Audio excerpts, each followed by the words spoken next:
ప్రపంచంలోనే అతిపెద్ద మహానందిని మీరెప్పుడూ చూడలేదా? అయితే చూసి తీరాల్సిందే. అది ఎక్కడ ఉందంటే పార్వతీపురం, మన్యం జిల్లా అడ్డపశీల గ్రామంలో కొండ గుహల్లో ఉంది. ఈ మార్గం ద్వారా కిలోమీటర్ ముందుకు నడుచుకుంటూ వెళ్తే అక్కడ దర్శనమిస్తాడు నందీశ్వరుడు. ఈ నందిని చూసిన వారి జన్మ ధన్యమైపోతుంది. ఈ కొండ గృహల్లో పరమశివుడు స్వయంభూగా వెలసాడంట. శివుడు ఎక్కడుంటే నందీశ్వరుడు అక్కడే ఉంటాడు కదా.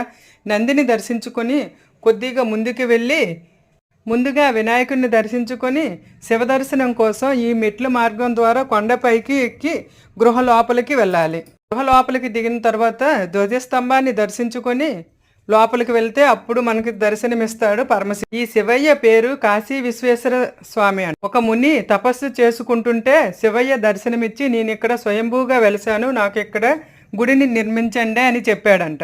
ఇది 400 సంవత్సరాల క్రితం జరిగింది. ఇప్పుడు ఆ ముని గుడిని నిర్మించిన తర్వాత అప్పటి నుంచి పూజలు